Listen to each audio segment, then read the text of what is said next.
Okay, the title of the sermon today is Much Serving and Much Distraction. So we already read Luke chapter 10, verse 38 to 42. So the guiding inspiration of those verses.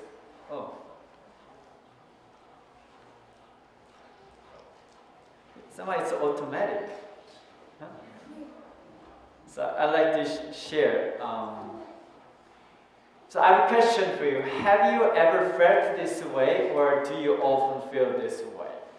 You have something to do in your mind, so you pick up your phone or your pad, or you turn on the computer, and suddenly you are distracted by something else. And you spend time like 10 minutes and 1 hour, and then you suddenly realize that you're up to something. And you don't remember what was that. Do you experience that, right? I also sometimes experience that distraction because I was up to something and suddenly something popped up and I was like distracted to that area, and after 10-15 minutes tried to come back. What was that? Something important I cannot remember. Distraction. So we can say I was distracted by, right? So while our main purpose was ignored with distraction, another thing got our attention. It happens many times during the day.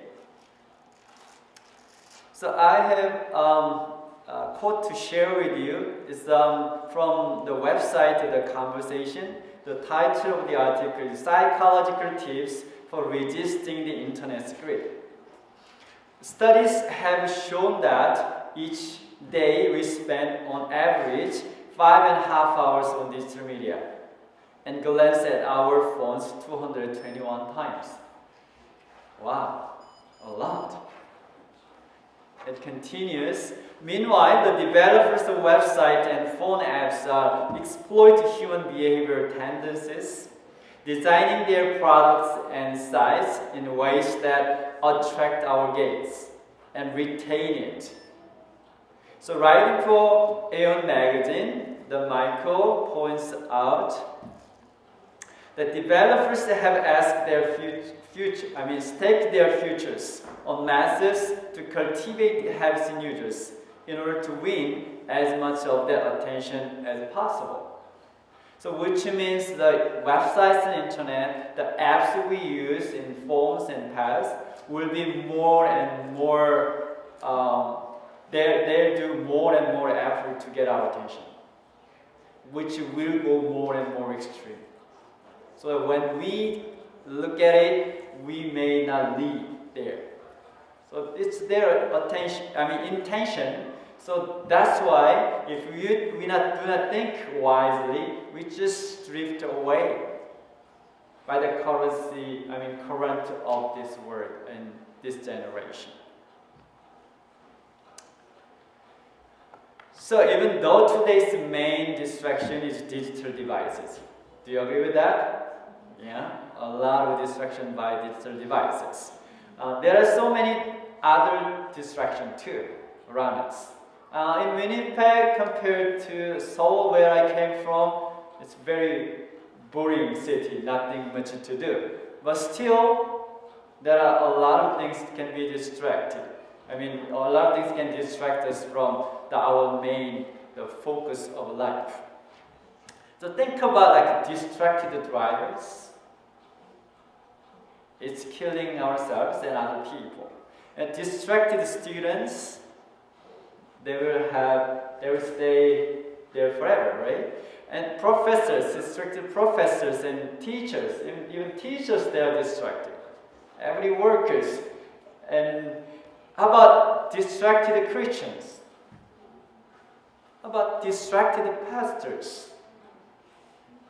There are many, many different ways and professionals can be distracted and cannot fulfill their distracted mother, distracted father. And I don't remember exactly, but about a few years ago back in Korea, parents addicted to internet game, and they made their children almost starve to death. But they're so much distracted by internet games, they didn't take care of their children. That distracted the parents. So these distractions got more dangerous when it happens to those with big responsibilities.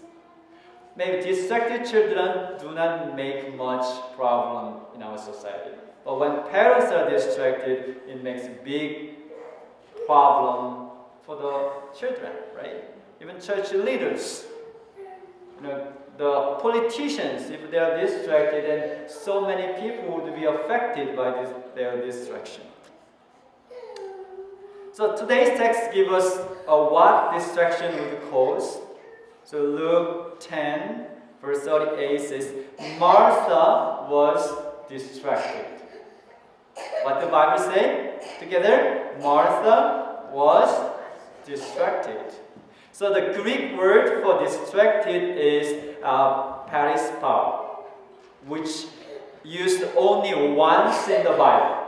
This is the only unique word. This Greek word used only once in the New Testament. And here in Luke chapter 10. And it means drew away.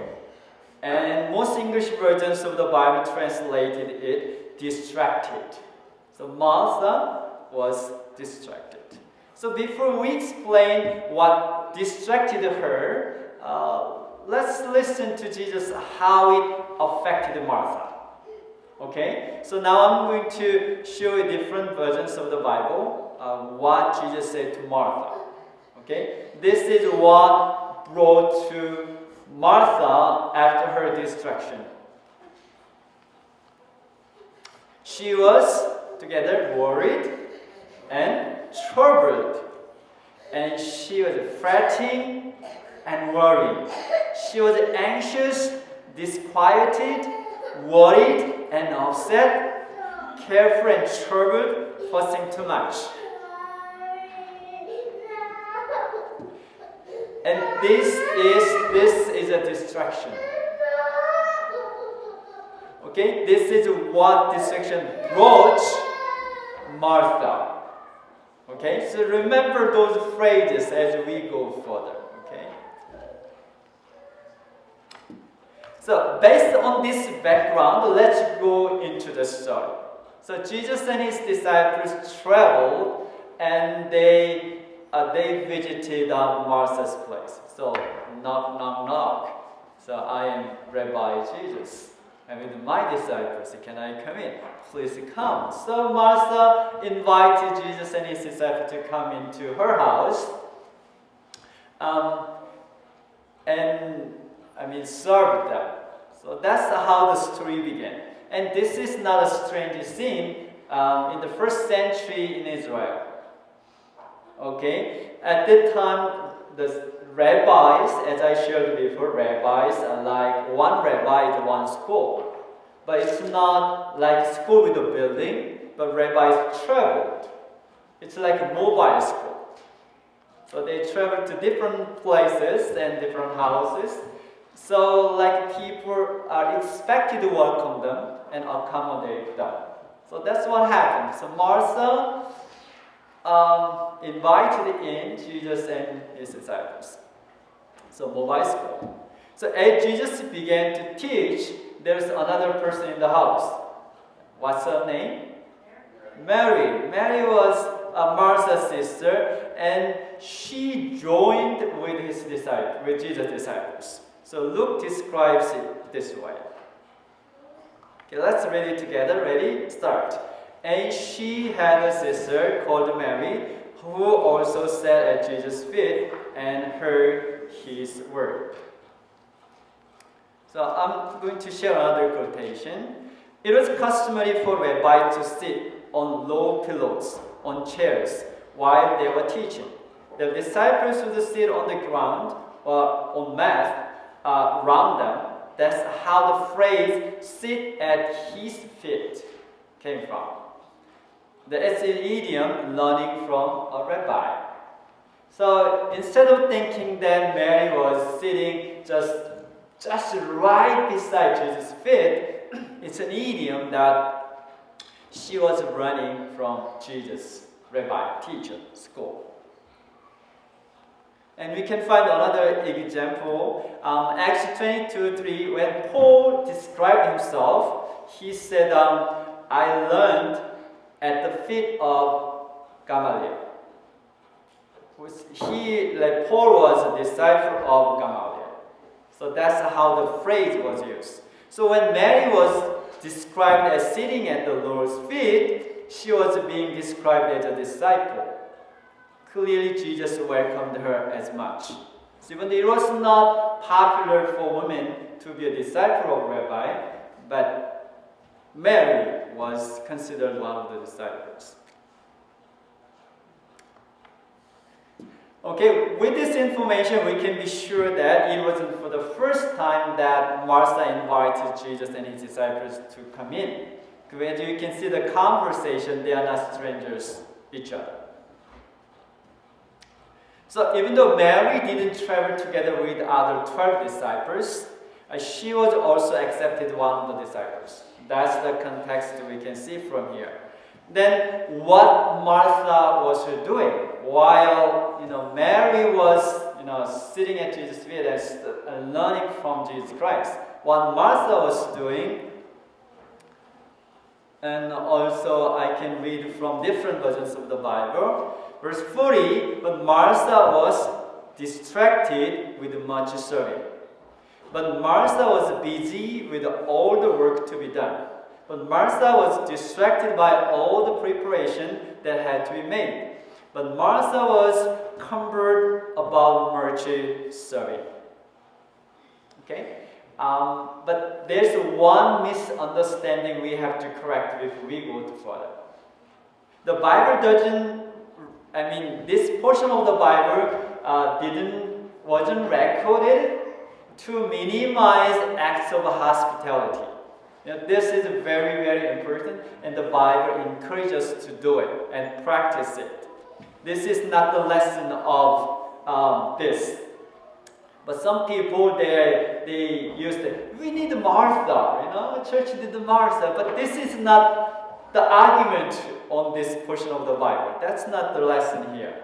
And also her act of kindness to open her house to them and preparing delicious meal should be highly praised. But that's not an issue here again. The problem was that she wasn't enjoying what she was doing. That's the first problem. Did she enjoy what she was doing? No. We already read she was distracted and worried, upset. She didn't have any peace and didn't have any joy doing that work. And she felt that she needed more hands.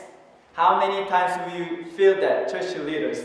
I need more hands. When we do potluck and do the dishes and cleaning, and we need more hands.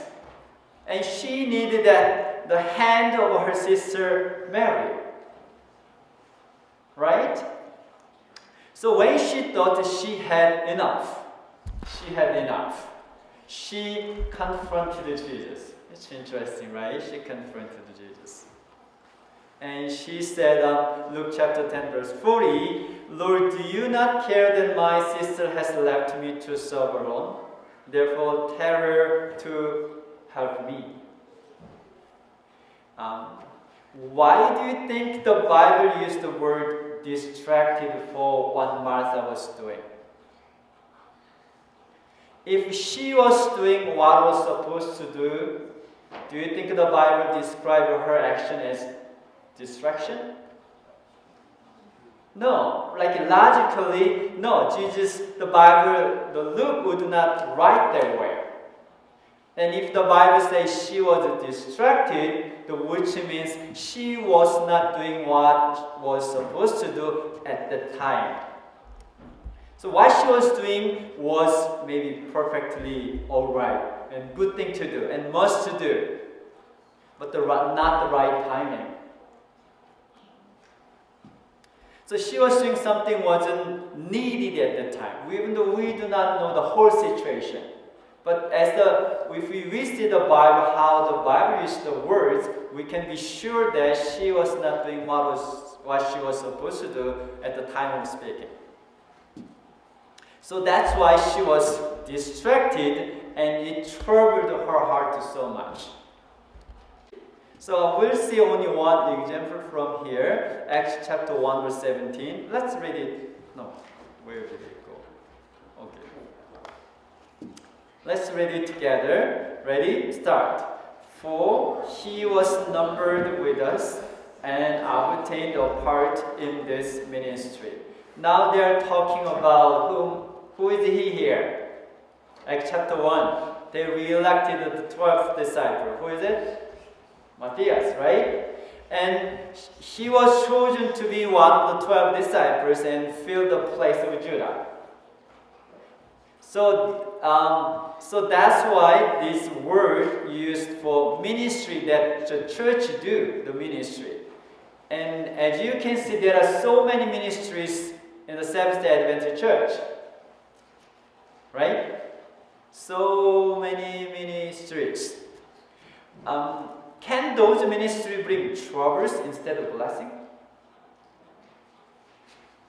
Especially for the small churches, when the conference, let's do this men's ministry, women's ministry, prayer ministry, youth ministry, children's ministry, and health ministry. When they all the ministry together, but when church is small, like less than like 100, the church, if they go there and there and there and there and like through the year and nothing really can be achieved.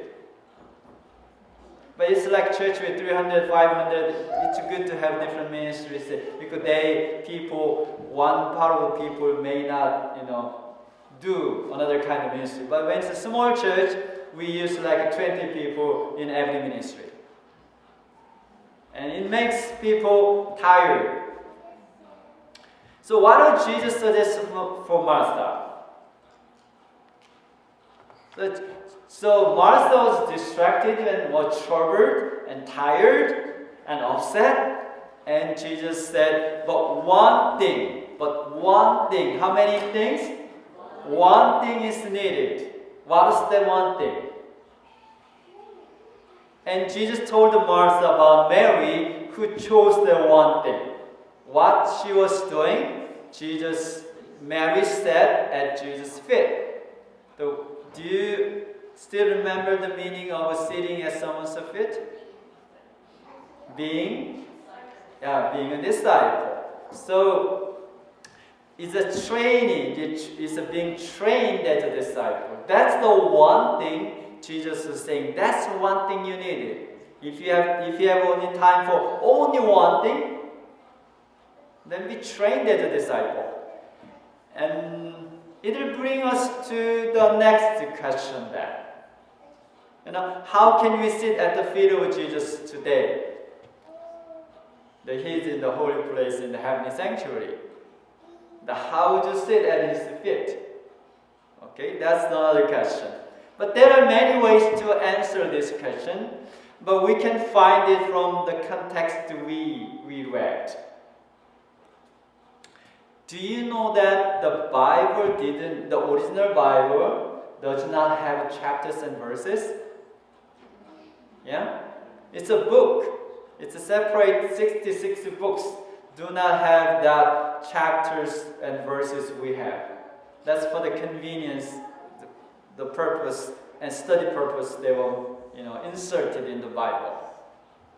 So when we try to see the context, we shouldn't be, it shouldn't be only confined in that chapter. When we say, okay, let's see the context in chapter 10.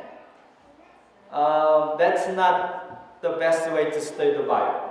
So when you try to see the context, you just eliminate all the numbers in the Bible, chapters and verses. That's the best way to read a book. So when you read a book, and if you read a book which is just like every page a new chapter, and every sentence has a number, it's very difficult to read and difficult to get the whole idea, right? So two ways, like there was no chapter and verse in original Bible. And at the same time, when you read the book of Luke, read a book as a whole book. But instead of verses, you never understand the book. You know what I mean? Okay. So if we see the chapter 10 and 11 in the context, we can see different stories. Like chapter 10 starts with Jesus sending how many disciples?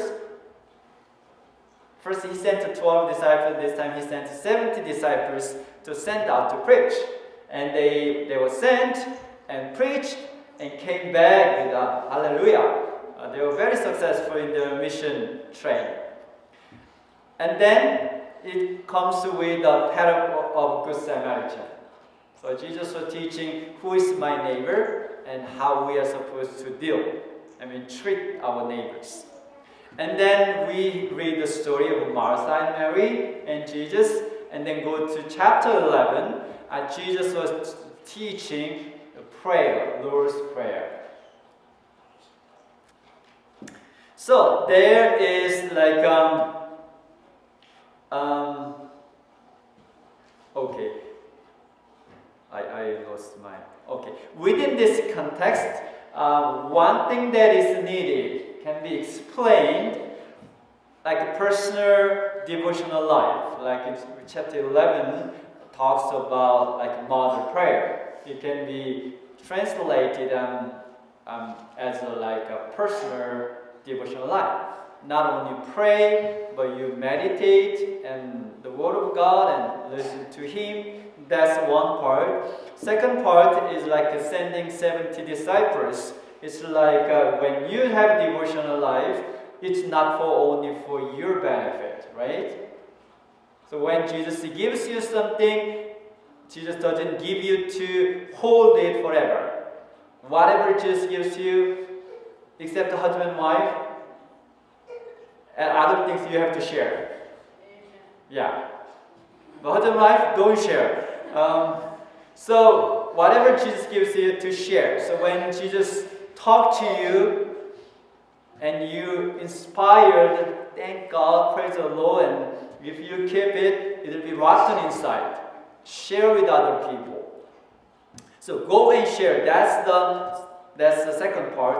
And third is not only share the Word of God, but share the love with actions. Help people who are in need. So that's the context of the Martha and Mary and Jesus story. So that is sitting at the feet of Jesus today's context.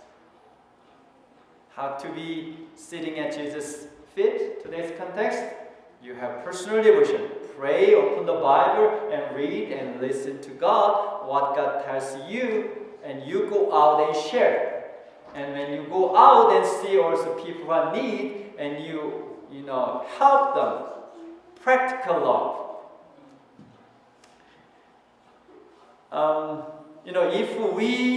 If we neglect these things, we are going to be very busy with so many ministries. I'm not only talking about personal life, but as a church. If we do not do these three things, just one thing that to be a disciple, the church will be just busy with many events in church calendar. But at the end, we see only tired church members, exhausted, without really be strengthened and extend the kingdom of God. And we'll be worried, we'll be tired, we'll be upset, we'll be anxious. Why? Because we will be distracted with so many ministries. So we'll be troubled while we're doing God's work. Is that true? Did you get it? While we are doing God's work, we'll be troubled. The Martha had good intention. Don't you think so? Right? She had good intention. But that's what happened to Martha. So apply to your personal life first. Okay? So think about one thing that you need in your personal life. Not the Bible, but something else in your life. Think about one thing that you need. And if you find it, focus on it. Don't allow you to be distracted with many other things. Then your life will be filled with more satisfaction and more meaningful life. You'll have more meaningful life. Did you get it? But when you are distracted, your life is distracted with so many things, you won't have peace. You won't have joy.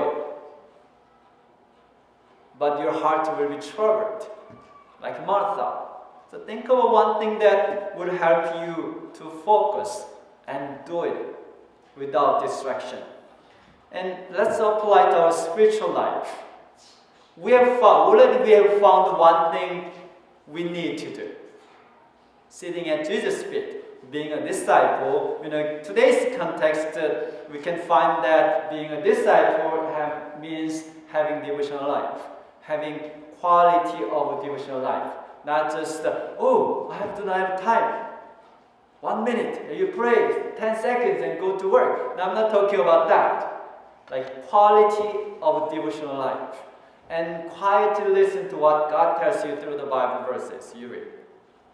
And then your heart will be filled with the Spirit, the heavenly food, the bread of life, and you go to work, to school, and meet friends, and you have spiritual food to share. Okay?